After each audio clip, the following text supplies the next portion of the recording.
لو تناهيتم إلى سر الحياة وصنعتم كائنا حيا نرى. کہ اسلام آپ سے اتنی قربانیاں دلوا دیتا ہے کہ جس سے اسلام بزبان حال بلکہ پریکٹیکلی یہ ثابت کرتا ہے کہ اگر اسلام اللہ کے وجود کے تصور کا قائل ہے تو سچی مچی کا قائل ہے, اس کے لوازمات کے ساتھ قائل ہے, جھوٹی موٹی کا قائل نہیں ہے.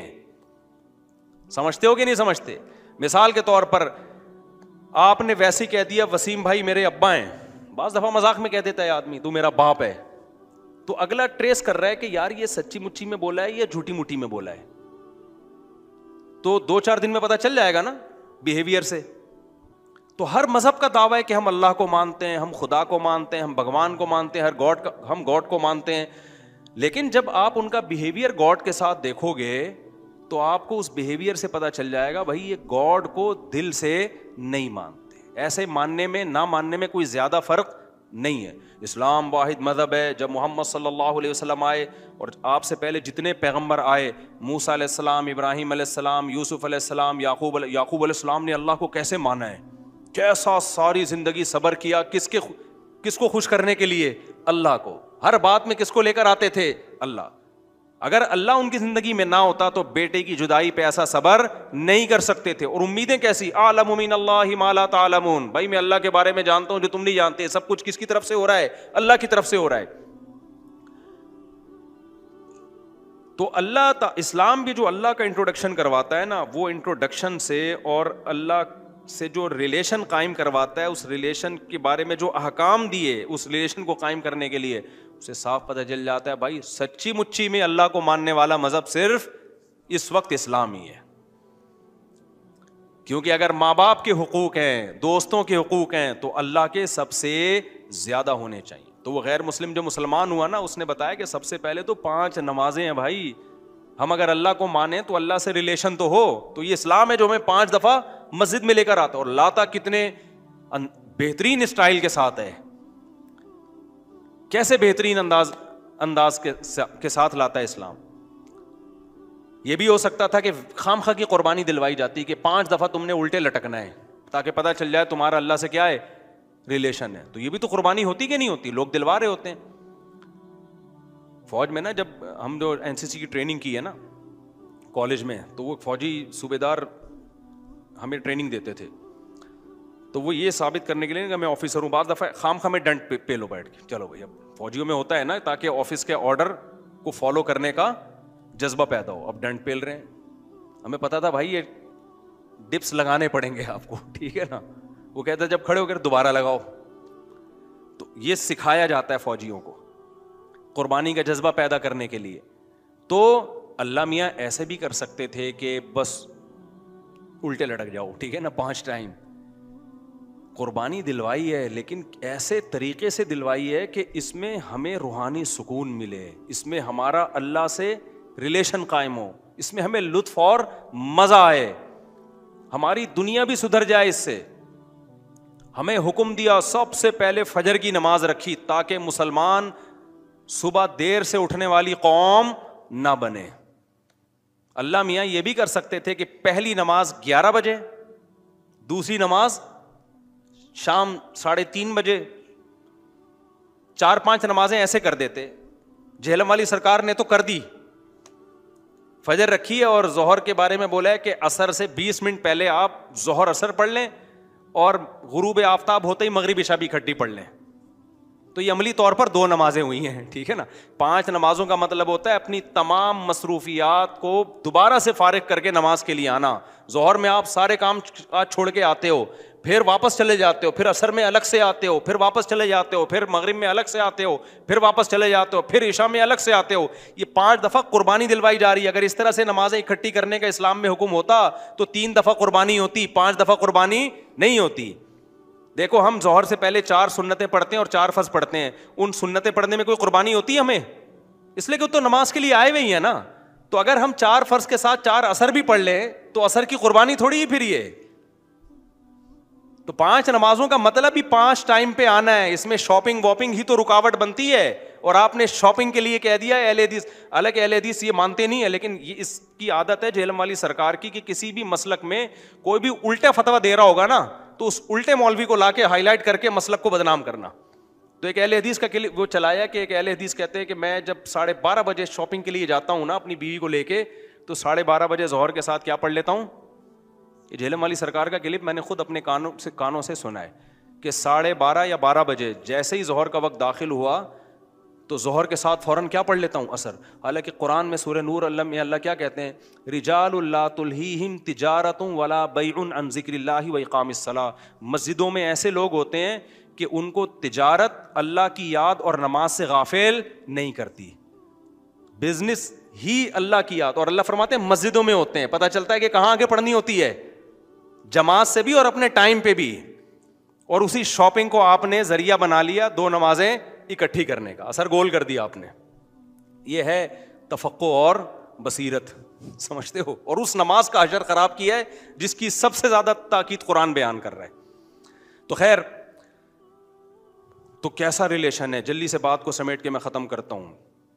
سب سے پہلے اللہ کیا کہتا ہے, مسلمان اپنے مسلم ہونا ثابت کرنے کے لیے کہ میرا اللہ سے ریلیشن ہے, اللہ نے کہا کہ 5 ٹائم نماز پڑھنی پڑے گی. اور یہ 5 ٹائم نماز کیوں رکھی ہے پتہ ہے آپ کو, کیونکہ وقت میں بہت بڑی تبدیلی ہوتی ہے.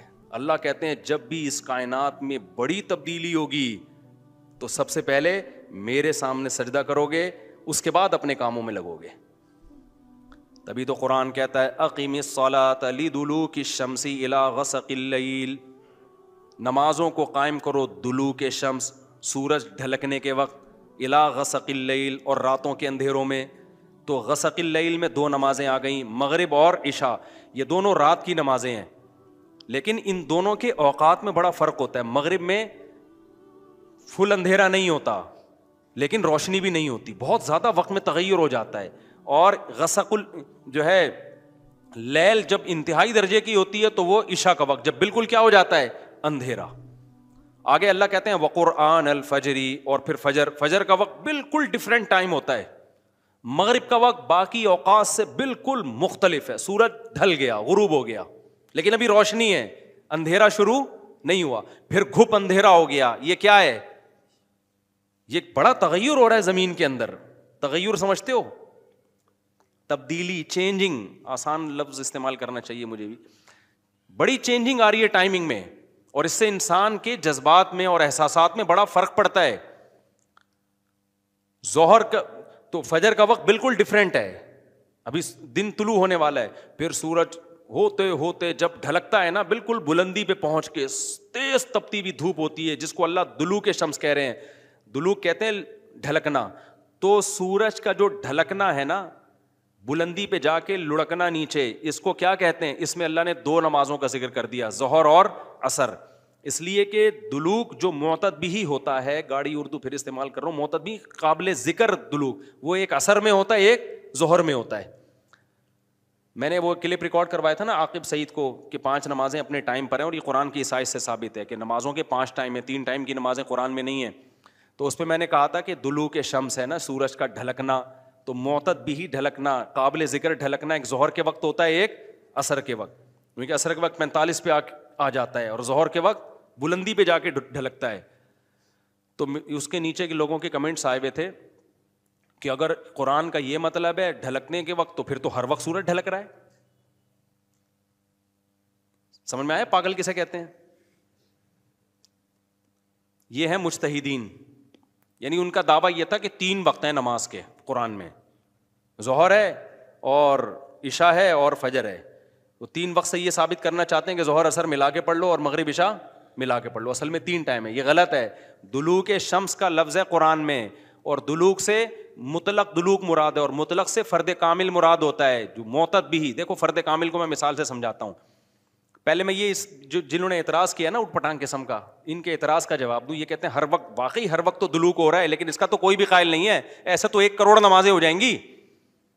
ابے سورج بلندی پہ جا کے جب تک پورا غروب نہیں ہوتا تو ہر سیکنڈ ڈھلک ہی رہا ہے نا, تو کیا ہر سیکنڈ میں نماز پڑھیں گے؟ تو ظاہر ہے قرآن وہ بات کرے گا جو انسانوں کے فہم کے مطابق ہوں گی. تو اس سے صاف پتہ چلتا ہے وہ ڈھلکنا مراد ہے جو قابل ذکر ڈھلکنا ہو. تو قابل ذکر ڈھلکنا جس کو اصطلاح میں کہتے ہیں معتد بھی ڈھلکان, وہ جب ہے جب بلندی پہ جا کے پہلی دفعہ ڈھلکنا شروع ہو اور پھر 45 کے زاویے پہ آ جائے.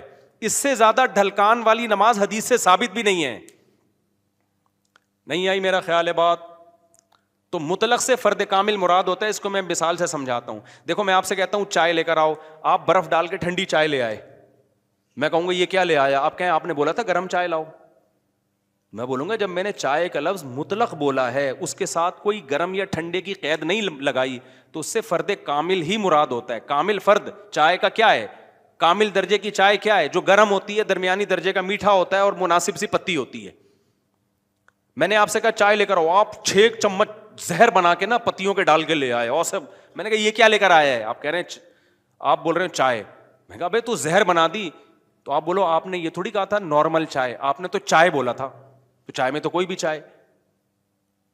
سمجھ میں آ رہی ہے بات کہ نہیں آ رہی؟ یہ چیزیں اصول فقہ میں پڑھی جاتی ہیں جو آج کل کے اسکالرز نے نہیں پڑھی, تبھی قرآن و حدیث کا مطلب بھی ان کو سمجھ میں نہیں آتا. تو المطلق اذا اطلق یراد به الفرد الکامل, یہ اصول فقہ کا مسئلہ ہے اور لغت کا بھی مسئلہ ہے. یہ قاعدہ ہے, ضابطہ ہے کہ جب بھی کوئی لفظ علی الاطلاق بغیر کسی قید کے بولا جائے گا تو فرد کامل مراد ہوتا. اکمل نہیں, اکمل کا مطلب بہت اوپر کی زعفران والی چائے, نہ, فرد کامل جو ناقص نہ ہو. زعفران والی چائے لے آؤ گے پھر بھی برا لگے گا. آپ بولو گے بھائی مفتی صاحب آپ نے چائے بولا تھا اور کہا تھا کہ فرد کامل مراد ہوتا ہے, تو میں اس میں زعفران ڈال کے لے آیا. اب میں پتہ نہیں زعفران پیوں نہیں پیوں یار, تو کیا کر کے لے آیا؟ میں تو کامل نہیں, میں تو اکمل. تو میں بولوں گا قاعدہ یہ ہے کہ مطلق جب بولا جاتا ہے تو نارمل جو کامل ناقص نہ ہو, اکمل مراد نہیں ہوتا اس سے. سمجھتے ہو؟ تو یہ قاعدے قرآن و سنت پہ بھی جاری ہوتے ہیں, کیونکہ اللہ میاں نے بھی تو کلام کیا ہے نا, نبی نے بھی تو کلام کیا ہے, تو نبی کے کلام میں بھی وہی لغت کے قاعدے چلیں گے جو عام قاعدے ہیں. سمجھتے ہو گے نہیں سمجھتے؟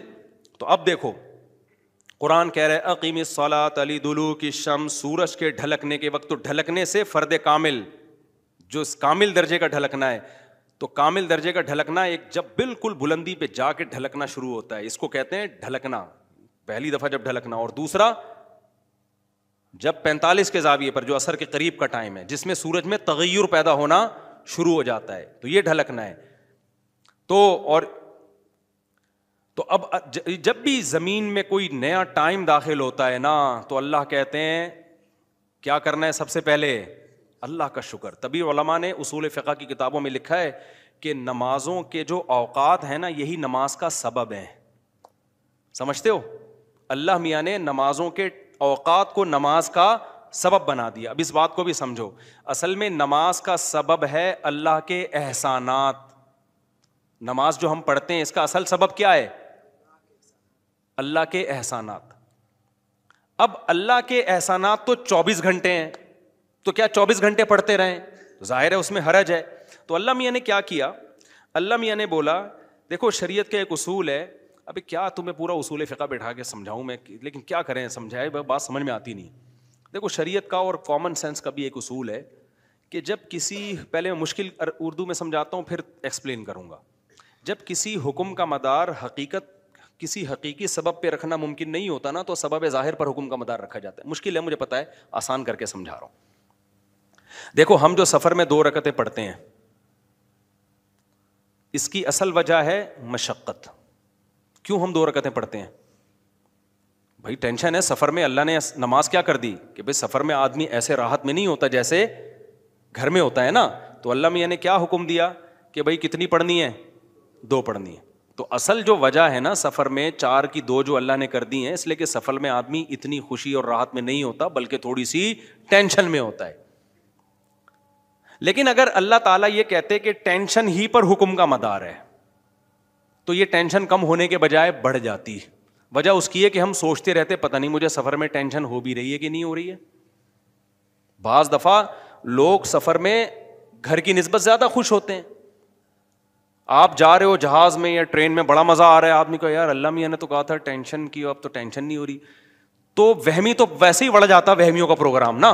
وہ تو سارا جو 6 گھنٹے جس کا وضو نہیں ہوتا, وہ یہ کیسے سوچے گا کہ مجھے ٹینشن ہو رہی ہے کہ نہیں ہو رہی. پھر اگر ہو رہی ہے تو کتنے کلو ٹینشن ہو رہی ہے. بعض دفعہ ہو رہی ہے لیکن آدمی کہتا ہے یار اتنی تو مجھے گھر میں بھی ہوتی ہے, یا ہو سکتا ہے نہیں ہوتی ہے. تو اسلام ان بکھیڑوں سے نکال کے اللہ میاں نے کیا کیا, بھائی سفر سبب ہے ٹینشن کا, اور ٹینشن سبب ہے نماز کا. تو اصل سبب تو ٹینشن ہے, لیکن اگر ٹینشن پہ میں نے ڈال دیا نا مدار, تو یہ ٹینشن کم نہیں ہوگی, بڑھے گی. لہذا سفر پہ ڈال دیا میں نے, اب سفر ہوگا تو چھوڑ دو, ٹینشن ہے یا نہیں وہ دو پڑھا کرو. نہیں ہے بات, میرا خیال ہے. تو یہ ٹینشن سے بچانے کے لیے اللہ نے کہہ دیا اب سفر میں چاہے انجوائے بھی کر رہا ہوں نا آدمی, تو بھی ہم کتنی پڑھتے ہیں, 2 پڑھتے ہیں, اور مقام پہ جتنی مرضی ٹینشن میں ہوں پھر بھی پوری 4 پڑھتے ہیں. تو یہ اصول, اور یہ دنیا میں بھی یہ اصول چلتے ہیں, سمجھتے ہو کہ نہیں سمجھتے؟ تو یہاں بھی اللہ نے کیا کیا, اللہ میاں نے فرمایا اصل میں تو تم پہ نماز فرض ہے اس لیے کہ میرے احسانات تم پر بہت ہیں. اب وہ احسانات تو ہر وقت بولو ہوتے رہتے ہیں, اب ہر وقت احسانات ہیں تو اب ہر وقت پڑھتے رہے نماز, وہ تو ناممکن ہے. تو اللہ میاں نے کہا کہ بھائی دیکھو, اللہ کے احسانات میں جو تجدد ہوتا ہے نا, جدت آتی ہے, وہ ٹائم کے لحاظ سے آتی ہے. ہماری پوری زندگی کا نظام کس سے چل رہا ہے؟ ٹائم سے چل رہا ہے. تو وقت جیسے ہی تبدیل ہوتا ہے نا, ایک نئی نعمت کا ظہور ہوتا ہے, تو تبدیلی وقت پہ حکم کا مدار رکھ دیا اللہ تعالیٰ نے. ٹائم جیسے جیسے چینج ہوگا تو سمجھ لو کہ اللہ کی نئی نعمت مل رہی ہے تمہیں, تو اس نئی نعمت پہ شکرانے کے لیے تم نے کیا کرنا ہے؟ نماز پڑھنی ہے.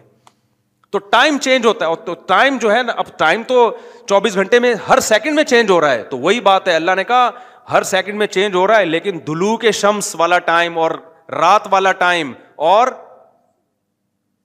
وقرآن الفجر, فجر والا ٹائم, یہ اس میں ٹائم میں بڑا تغیر آتا ہے. تو بڑا تغیر آتا ہے تو نئی نعمت مل رہی ہے, اور لہذا جب نئی نعمت مل رہی ہے, حقیقت میں نہ بھی مل رہی ہو اور حقیقت میں اس سے پہلے بھی مل رہی ہو نہیں, لیکن اب فرض یہ کر لیا گیا ہے کہ جب ٹائم چینج ہوگا تمہیں نئی نعمت ملے گی, اور نئی نعمت ملے گی تم پر لازم ہے کہ اللہ کا شکر ادا کرو آ کے.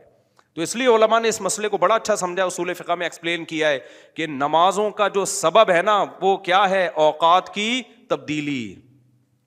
جیسے 2 رکعتوں کا سبب سفر ہے, حالانکہ اصل میں نہیں ہے, اصل میں تو کچھ اور ہے, لیکن اب اللہ نے کیا بنا دیا سفر کو. تو ایسے ہی نمازوں کے واجب ہونے کا سبب کیا ہے؟ وہ وقت میں بڑی تبدیلی. تو یہ 5 ٹائم اس زمین پر ایسے ہیں جس میں بڑی تبدیلی ہوتی ہے, اور ان بڑی تبدیلیوں سے انسان کو اللہ کی نعمتوں کا احساس ہوتا ہے. اگر یہ ٹائم رک جائے نا تو ہماری زندگیوں کی رنگینیاں ختم.